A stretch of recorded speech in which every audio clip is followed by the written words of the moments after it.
Le capitaine meurt en haute mer, laissant une mère et sa fille à la dérive dans l'océan Pacifique.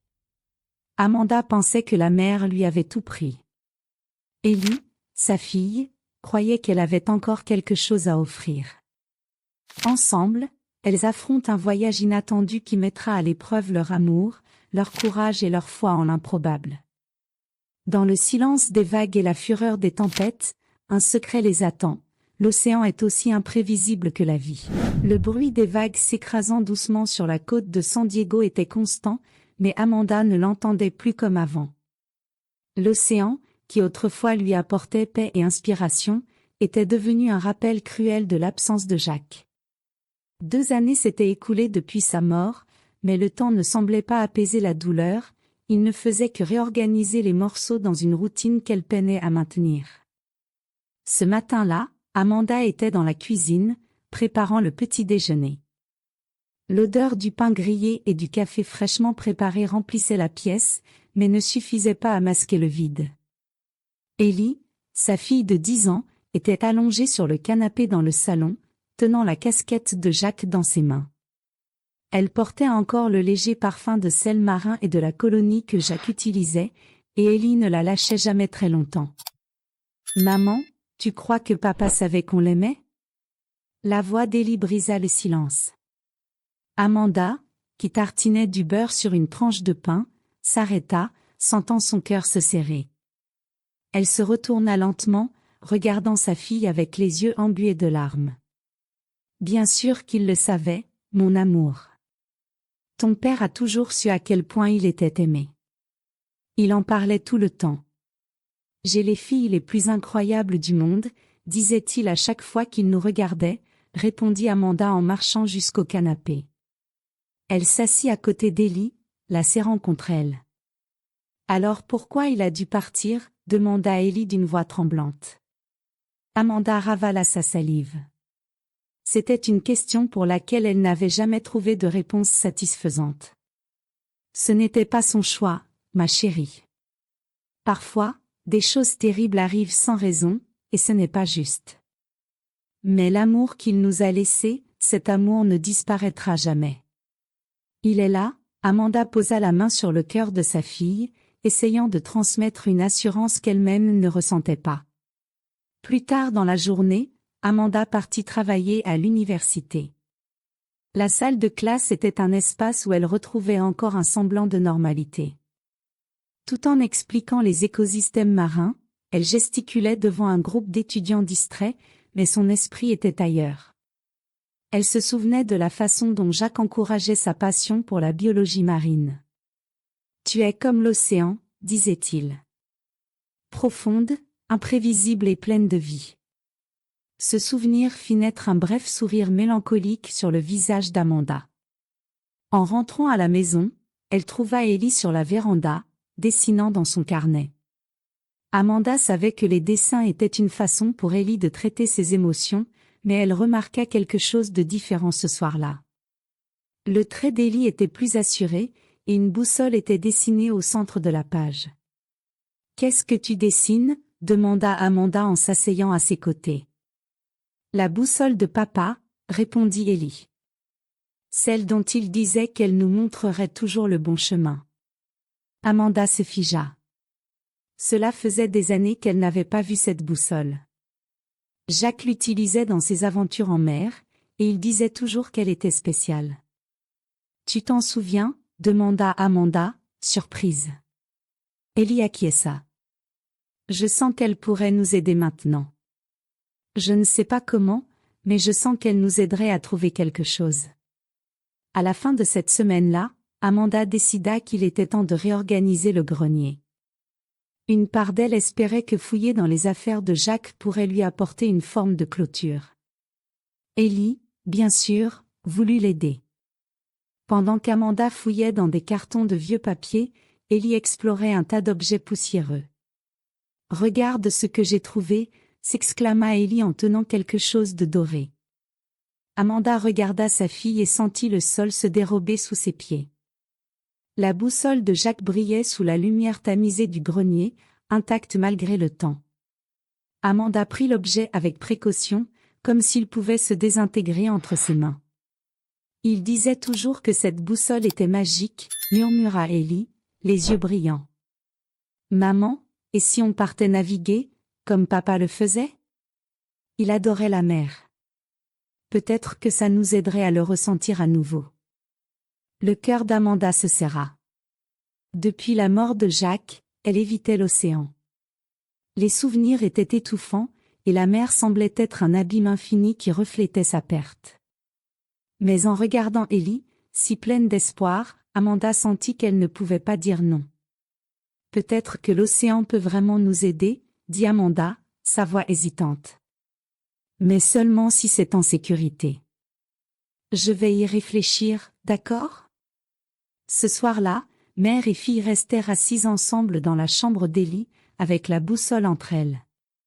Ellie griffonnait des constellations dans son carnet, tandis qu'Amanda se perdait dans ses pensées. Est-ce que la mer peut vraiment nous guérir? Murmura Amanda pour elle-même, ressentant pour la première fois depuis longtemps une lueur d'espoir. Le matin du départ s'annonça avec un ciel clair et une brise douce, le genre de journée que Jacques aurait qualifié de « parfaite pour la mer ». Amanda gara la voiture près du quai, mais ses mains tremblaient encore légèrement lorsqu'elle coupa le moteur. Ellie, sur la banquette arrière, tenait fermement la boussole dorée de Jacques comme si c'était un talisman. L'enthousiasme de la fillette contrastait avec la tension d'Amanda. « Tu es prête, maman ?» demanda Ellie, ses yeux brillants d'excitation. Amanda hésita avant de répondre. « Aussi prête que possible, je crois, » répondit-elle en tentant de forcer un sourire. L'océan, qui avait autrefois été un refuge pour elle, semblait maintenant un adversaire. Mais il y avait quelque chose dans l'enthousiasme d'Ellie qu'Amanda ne pouvait pas ignorer. Elles descendirent de la voiture, et Ellie courut devant avec son petit sac à dos contenant la casquette de son père, son carnet de dessins et un livre sur les constellations. Amanda portait les valises plus lourdes, respirant profondément en observant l'océan Whisper pour la première fois. C'était un voilier de taille moyenne, avec des voiles blanches impeccables qui se balançaient doucement au vent. À côté, un homme robuste aux cheveux gris et au sourire chaleureux rangeait des cordages sur le pont. « Bienvenue à bord de l'océan Whisper », dit-il en s'avançant vers elle. « Je suis Benjamin, votre capitaine pour cette aventure. Nous allons faire en sorte qu'elle soit sûre et inoubliable. » Il tendit la main, et Amanda la serra, sentant un peu de sa tension s'apaiser. L'expérience et la confiance de Benjamin étaient réconfortantes. Ellie, quant à elle, débordait de curiosité. « Vous savez hisser les voiles tout seul? Vous avez déjà vu des baleines de près? Et des requins? Mon papa était aussi capitaine, vous savez. » Benjamin rit avec patience. « On dirait qu'on a une future marin à bord. »« Et oui, je vais t'apprendre tout ce que tu veux, mademoiselle. » Pendant que Benjamin et Ellie discutaient, Amanda regarda l'horizon, où le ciel bleu rencontrait la mer. Elle respira profondément et pensa à Jacques. « S'il te plaît, guide-nous, » murmura-t-elle, presque inaudible. Après une visite rapide du bateau et quelques consignes de sécurité, Benjamin annonça qu'il était temps de partir. « Tenez-vous bien, » dit-il en détachant les amarres et en ajustant les voiles. L'océan Whisper commença à s'éloigner du quai, glissant doucement sur les vagues.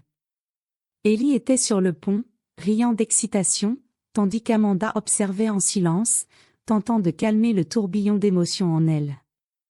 Le son des vagues contre la coque ravivait des souvenirs de Jacques, ses rires sur le pont, le son de sa voix racontant des histoires de mère. Amanda serra la rambarde, sentant des larmes monter. « Maman, regarde !» Ellie pointa un groupe de mouettes volant en parfaite formation. « Elle nous montre le chemin. » Amanda sourit légèrement, reconnaissante pour l'enthousiasme contagieux de sa fille. Benjamin maintint le bateau dans des eaux calmes le premier jour, près de la côte, pour qu'elle s'habitue au mouvement de la mer. Il expliqua comment fonctionnaient les instruments et comment régler les voiles. Ellie absorbait chaque mot, tandis qu'Amanda restait spectatrice, encore réticente à s'impliquer. Au fil de la journée, Ellie se montra de plus en plus à l'aise. Papa disait toujours que la mère avait des réponses à des questions qu'on ne savait même pas poser, commenta-t-elle en aidant Benjamin à nouer une corde.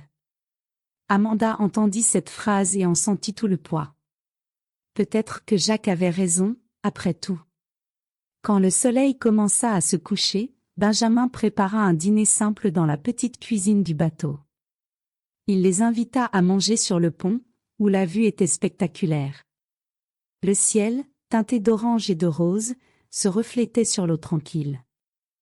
Ma maman n'a jamais navigué avant, dit Ellie à Benjamin, brisant le silence pendant qu'il mangeait. Mais je trouve qu'elle s'en sort bien. Amanda rit, surprise par l'observation de sa fille. C'est vrai, Ellie.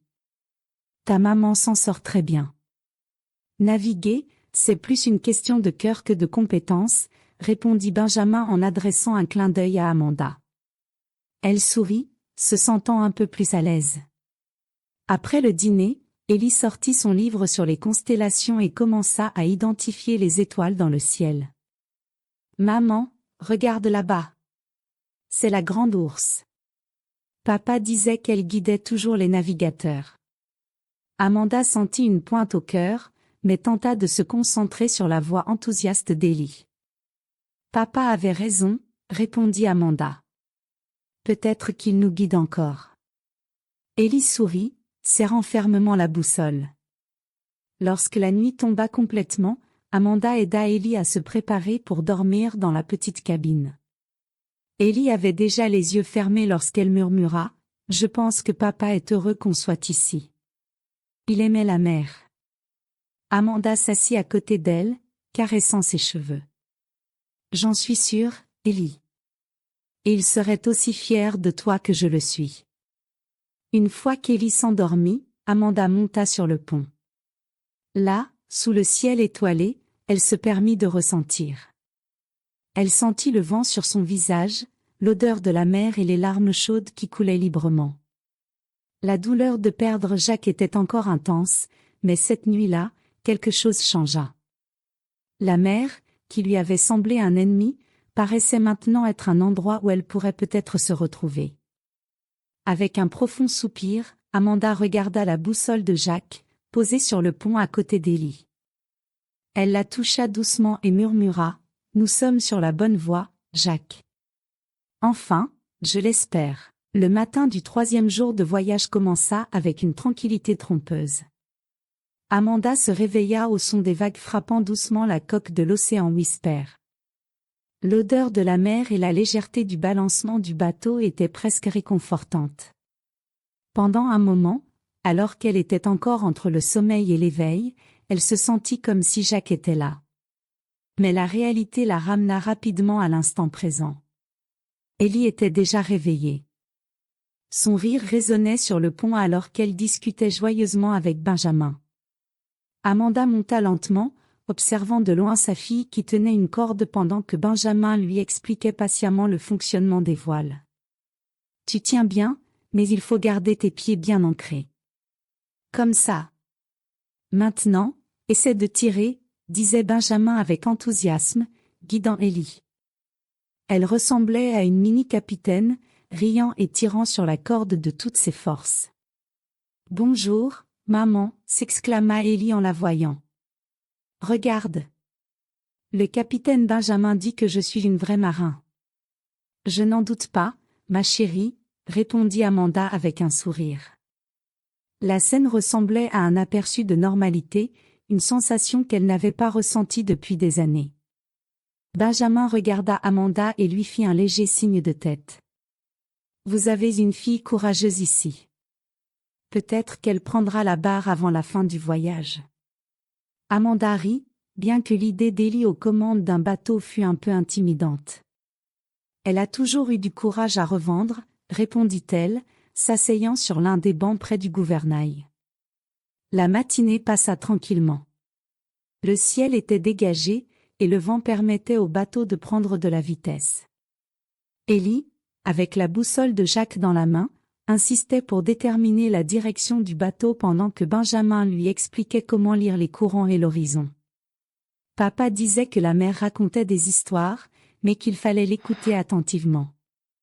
Vous croyez que c'est vrai, capitaine? Demanda Ellie. Benjamin fit une pause avant de répondre. Oui, j'y crois. La mère nous apprend des choses qu'aucun autre endroit ne peut nous enseigner.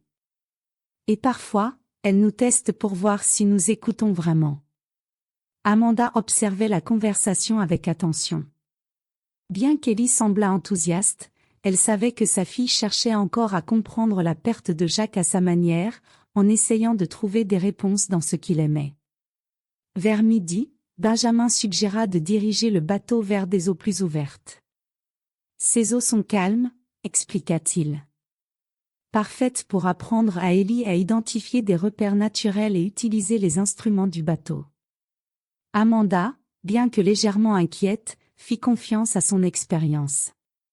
Ellie était au gouvernail, sous supervision, pendant qu'Amanda prenait des photos d'elle. Papa adorerait voir ça, dit Ellie en souriant. Amanda sentit une pointe au cœur, mais força un sourire. Il serait tellement fier de toi, ma chérie. Tout semblait parfait. Mais alors, l'inattendu se produisit. Benjamin était en train d'expliquer comment ajuster la direction du bateau lorsqu'il s'arrêta soudainement. Il posa une main sur sa poitrine, fronçant les sourcils comme si quelque chose le gênait. « Tout va bien, capitaine ?» demanda Amanda, remarquant son expression. Ellie arrêta également ce qu'elle faisait, le regardant avec inquiétude.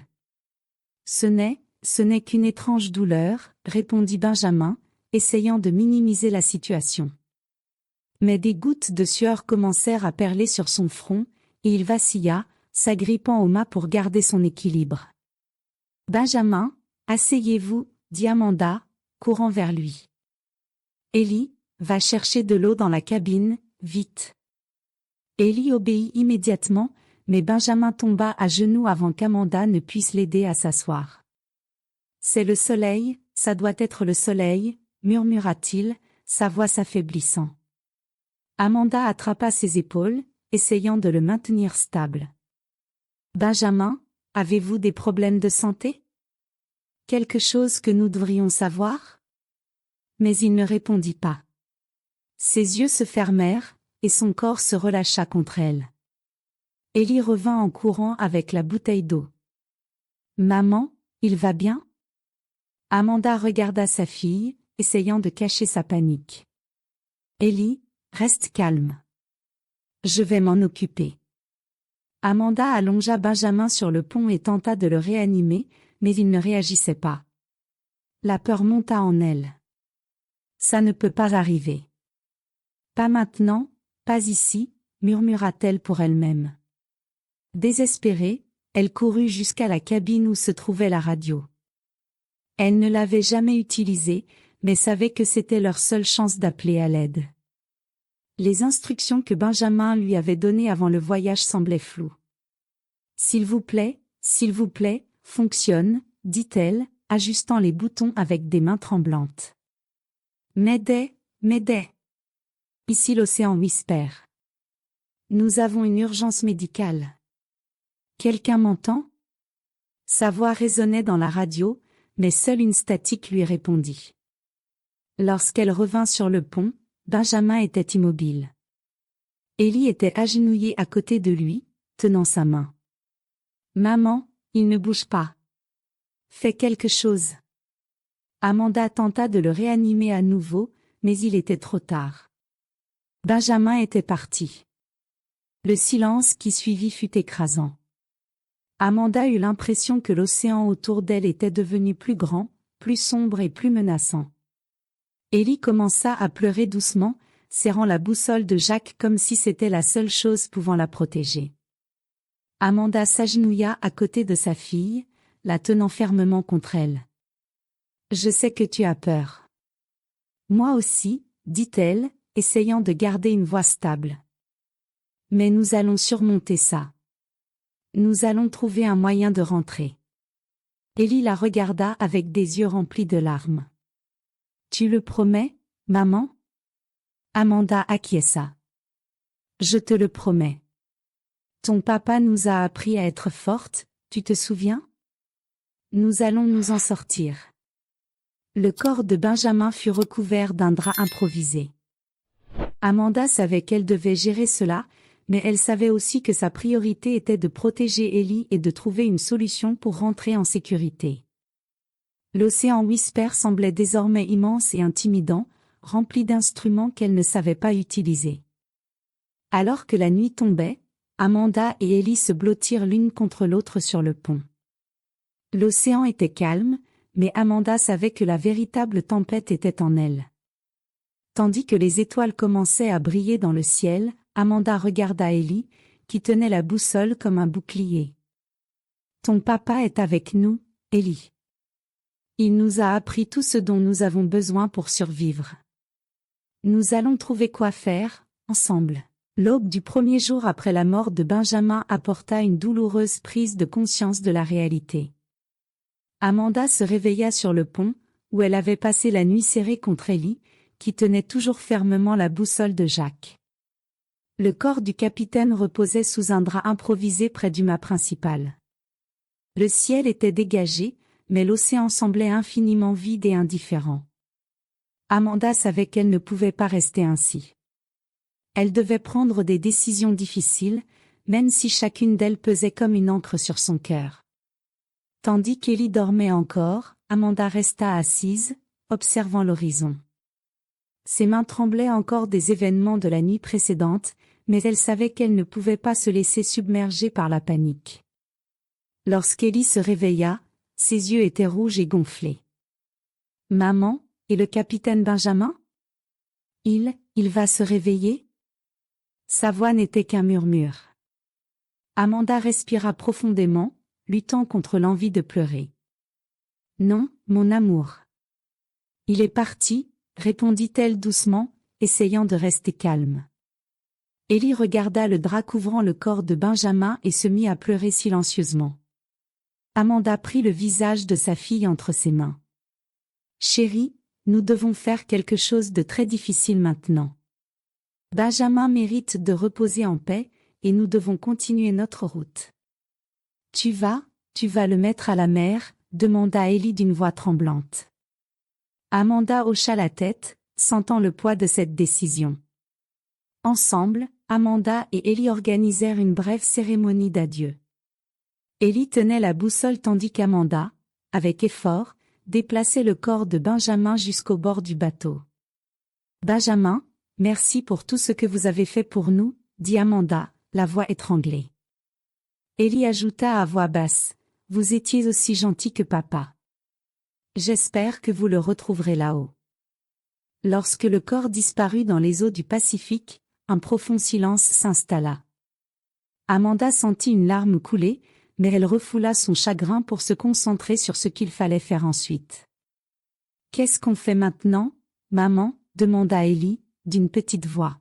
« Comment va-t-on rentrer à la maison ?» Amanda inspira profondément. « D'abord, nous devons apprendre à contrôler ce bateau. Ensuite, nous essayerons d'utiliser à nouveau la radio pour demander de l'aide. » La journée fut remplie de tentatives frustrantes d'Amanda pour manœuvrer l'océan Whisper. Elle fouilla dans la cabine et trouva des manuels de navigation ainsi que des notes laissées par Benjamin, mais le langage technique était presque impossible à comprendre.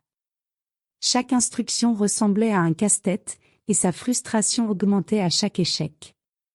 Pendant ce temps, Ellie faisait de son mieux pour être utile. Elle organisa les provisions et les rangea dans un coin de la cabine.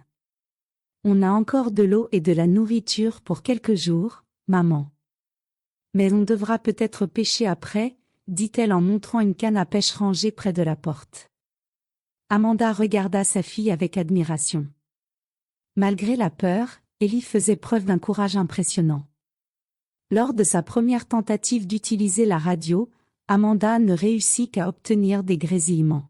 « M'aidez, m'aidez.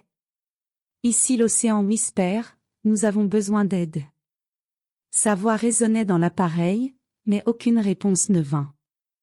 Ellie, assise à côté d'elle, essaya de la réconforter. « Peut-être qu'on devrait réessayer plus tard, quand le soleil sera plus haut. » Papa disait que parfois le soleil aide les signaux radio, suggéra Ellie en serrant la main de sa mère. Amanda sourit légèrement, reconnaissante pour l'optimisme de sa fille. Tu as peut-être raison, Ellie. Nous continuerons d'essayer. En fin d'après-midi, Amanda décida de se concentrer sur l'apprentissage du contrôle des voiles. Elle parcourut le manuel jusqu'à trouver quelque chose d'utile. Avec Ellie à ses côtés, elle ajusta l'une des voiles principales, ce qui permit au bateau de commencer à bouger lentement. C'était un petit progrès, mais pour elle, cela ressemblait à une victoire. On avance, maman. Tu as réussi, s'exclama Ellie, s'accrochant fermement à la rambarde tandis que le bateau tanguait doucement sur les vagues.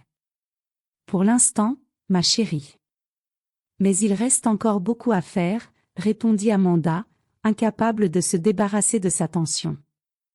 Lorsque la nuit tomba, les choses devinrent plus compliquées. Le vent se renforça, et le balancement du bateau devint inquiétant. Amanda regarda l'horizon et remarqua des nuages sombres se former. On dirait qu'une tempête arrive, murmura-t-elle. Ellie, qui se tenait près d'elle, commença à montrer des signes de nervosité. Maman, qu'est-ce qu'on fait? Nous allons ajuster les voiles pour que le vent ne nous emporte pas trop loin, répondit Amanda en essayant de paraître confiante. Je veux que tu restes en sécurité. Accroche-toi bien à quelque chose et ne lâche pas, quoi qu'il arrive. La tempête arriva comme une bête rugissante. Le vent secouait violemment les voiles, et les vagues frappaient la coque avec force. Amanda s'accrochait aux cordes de toutes ses forces, essayant de stabiliser le bateau. Ellie, agrippée au mât, avait les yeux remplis de larmes. « Maman, j'ai peur !» cria Ellie, sa voix presque noyée par le vent et les vagues. « Moi aussi, ma chérie !» répondit Amanda d'une voix ferme. « Mais on va s'en sortir ensemble.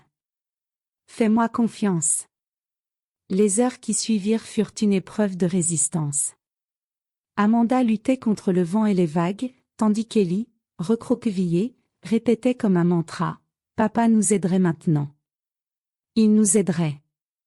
Ces mots résonnèrent dans le cœur d'Amanda, qui puisa dans cette force pour continuer. Finalement, la tempête commença à s'apaiser.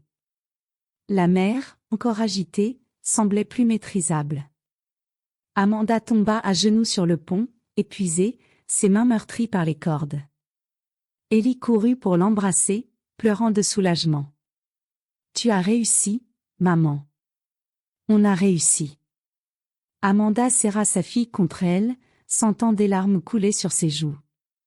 Mais le soulagement fut de courte durée. La radio restait muette, et le bateau dérivait toujours dans un océan vaste et solitaire. Le matin suivant, Amanda s'assit sur le pont, regardant l'horizon vide. Elle se sentait épuisée, mais pas vaincue. Ellie, à ses côtés, montra le ciel où la lumière du soleil illuminait les eaux. « Maman, papa disait que les étoiles et le soleil montraient toujours le chemin.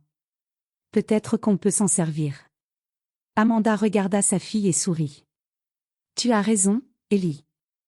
On va utiliser tout ce qu'il nous a appris. » Avec un nouveau sentiment de détermination, Amanda commença à planifier leurs prochaines étapes. Elle savait que ce ne serait pas facile, mais il y avait quelque chose dans la boussole de Jacques, dans les paroles d'Ellie et dans l'immensité de l'océan qui lui donnait la force de continuer. L'aube apporta un nouvel espoir à Amanda et Ellie. Après des jours à la dérive, toutes deux étaient épuisées, mais leur détermination à survivre restait intacte. Amanda se trouvait sur le pont, ajustant maladroitement une voile, tandis qu'Ellie, assise près du mât, jouait distraitement avec la boussole dorée de Jacques. « Tu crois que quelqu'un a entendu notre appel à l'aide, maman ?» demanda Ellie, rompant le silence. « J'espère que oui, ma chérie », répondit Amanda, sans quitter l'horizon des yeux. La vérité, c'est qu'elle n'en avait aucune certitude.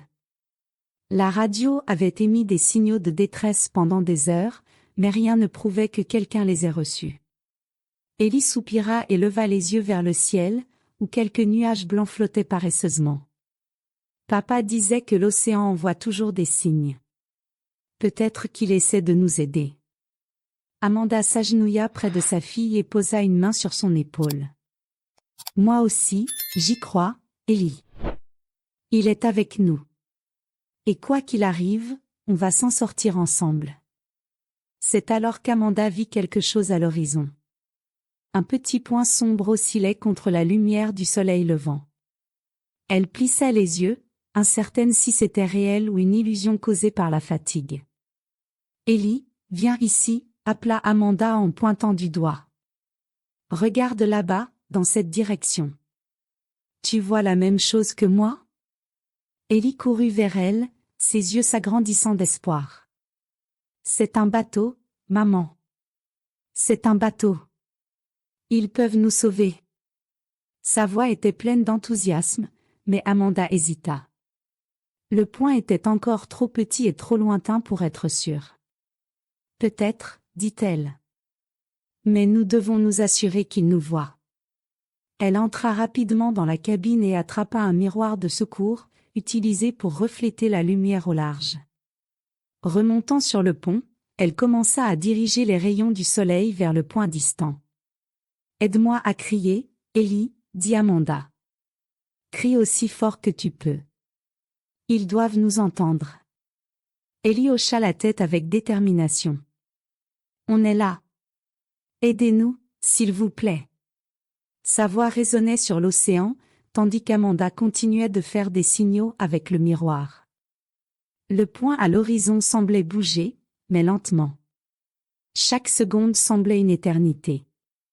Enfin, le point commença à prendre forme.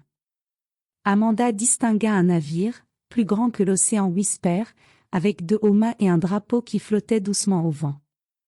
Une vague de soulagement l'envahit, mais elle savait que leur travail n'était pas encore terminé. Le navire mit à l'eau une chaloupe, et 3 membres d'équipage commencèrent à ramer vers l'océan Whisper. Amanda serra Ellie dans ses bras, sentant des larmes couler sur son visage. « Ils nous ont vus, Ellie. Ils nous ont vraiment vus. » Lorsque la chaloupe atteignit le voilier, un homme robuste portant un gilet de sauvetage monta à bord. « Je m'appelle Carlos, » dit-il avec un sourire rassurant. « Nous avons capté un faible signal radio et commencé à le surveiller. Quelle chance de vous avoir trouvé. » Amanda ne put contenir ses larmes. « Merci, merci de nous sauver. Nous avons perdu notre capitaine. Nous sommes à la dérive depuis des jours. » Sa voix tremblait, mais Carlos posa une main sur son épaule, lui transmettant de la sérénité. « Vous avez fait preuve de beaucoup de courage pour tenir bon, » dit-il.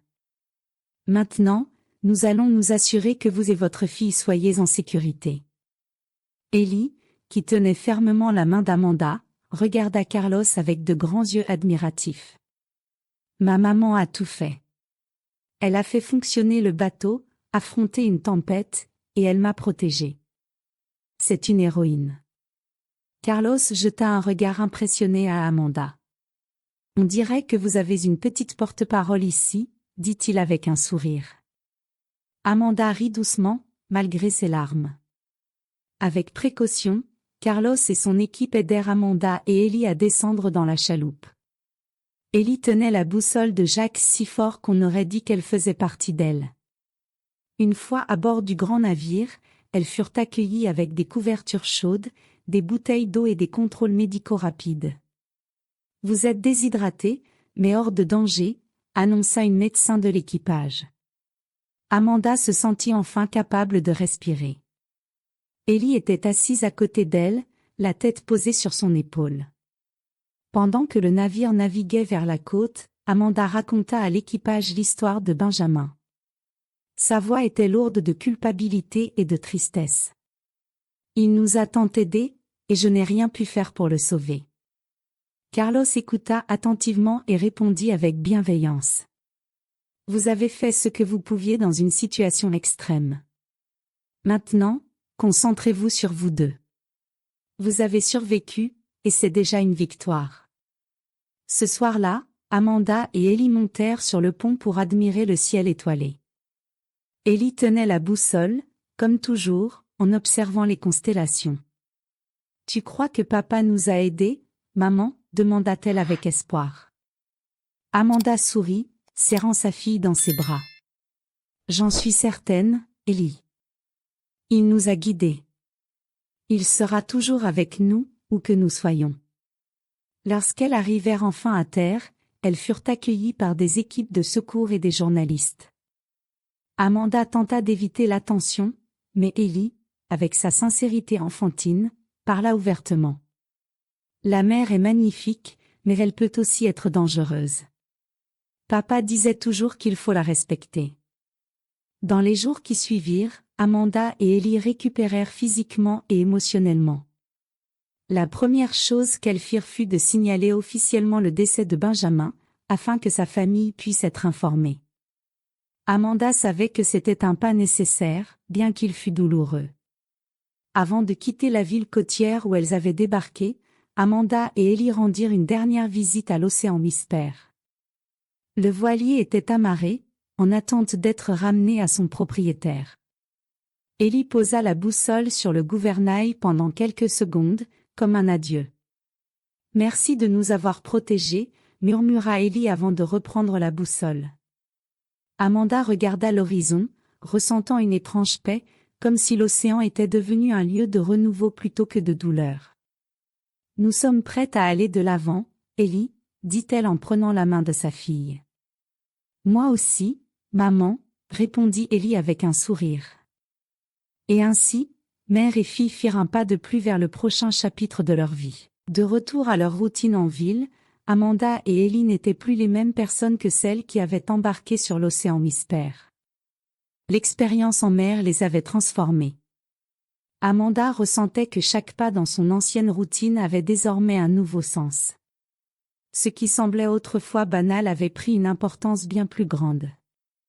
Ellie avait changé aussi. Elle dormait toujours avec la boussole de Jacques à côté de son lit et passait parfois des soirées à regarder par la fenêtre, observant les étoiles et le ciel nocturne.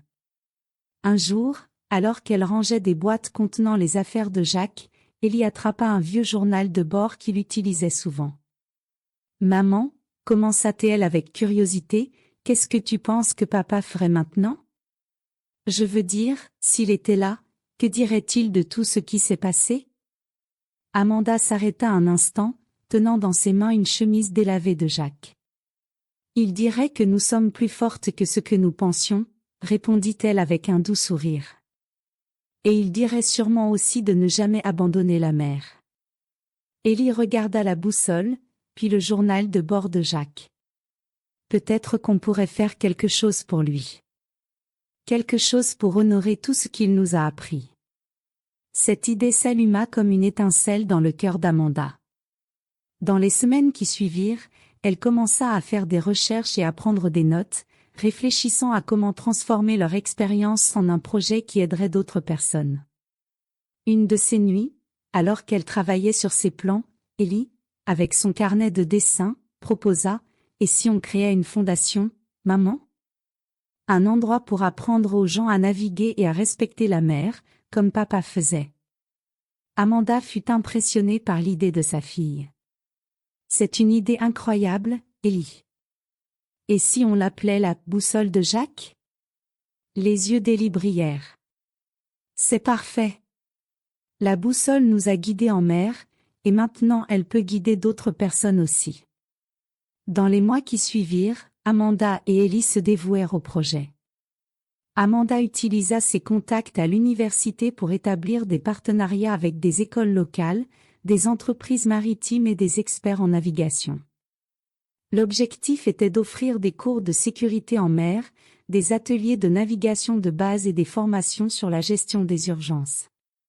Ellie devint une sorte d'ambassadrice de la fondation, partageant son histoire pour inspirer enfants et adultes. Un après-midi, dans leur petit bureau improvisé, Amanda était au téléphone pendant qu'Ellie dessinait un logo pour la boussole de Jacques. « Tu crois que papa aimerait ça ?» demanda Ellie en montrant un dessin d'une boussole entourée de vagues. « Je suis sûre qu'il adorerait, ma chérie, » répondit Amanda, émue. « Il serait aussi fier de toi que je le suis. » Le jour de l'inauguration arriva avec beaucoup d'attente. L'événement eut lieu dans un centre communautaire près du port et rassembla amis, famille et même quelques journalistes. Amanda était nerveuse, mais Ellie semblait complètement à l'aise, tenant la boussole comme toujours. Sur scène, Amanda commença son discours avec une voix pleine d'émotion. Bonjour à tous. Il y a quelques mois, ma fille et moi avons vécu une expérience qui a changé nos vies pour toujours. Être au milieu de l'océan, sans savoir si nous pourrions rentrer, nous a appris des leçons que nous voulons partager avec le monde. La boussole de Jacques a été créée pour aider les familles, les marins et tous ceux qui aiment la mer à naviguer en toute sécurité et avec respect. La mer est magnifique, mais elle est aussi imprévisible, et nous voulons que plus de personnes soient préparées. Quand Amanda termina, Ellie prit la parole avec une sincérité enfantine qui captiva le public. Mon papa aimait la mer, et moi aussi. Mais il disait toujours que la mer, c'est comme la vie, belle et effrayante en même temps. Il nous a appris à ne jamais abandonner, et c'est ce qu'on veut vous apprendre. Le public applaudit debout, et Amanda ressentit une vague de satisfaction. À cet instant, la douleur qu'elle portait sembla un peu moins lourde. Elles avaient transformé une tragédie en quelque chose qui ferait une différence pour beaucoup. Dans les mois qui suivirent, la fondation connut une croissance rapide.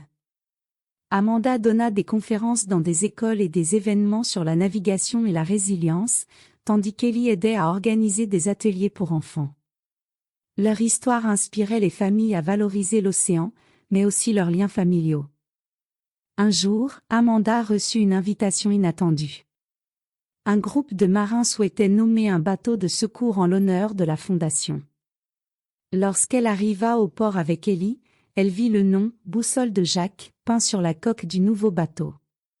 Amanda ne put retenir ses larmes. Ellie courut sur le pont du nouveau bateau, faisant des signes à sa mère. « Maman, papa doit être très heureux maintenant. » Amanda regarda l'horizon, ressentant une paix qu'elle n'avait pas connue depuis des années. « Il sera toujours avec nous, Ellie. Toujours. » Ce soir-là, mère et fille rentrèrent à la maison, épuisées mais heureuses. Ellie s'endormit profondément, serrant la boussole de Jacques. Amanda resta éveillée, regardant les étoiles par la fenêtre.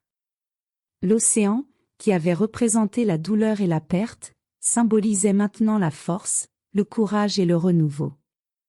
Elle savait que leur voyage ne faisait que commencer. La vie ne nous épargne pas des tempêtes, pensa Amanda, mais elle nous apprend toujours à trouver la force de les traverser. Et avec cette pensée, elle s'endormit, prête à affronter le prochain chapitre avec la certitude que l'héritage de Jacques continuerait à vivre, guidant non seulement elle deux, mais aussi de nombreuses autres vies.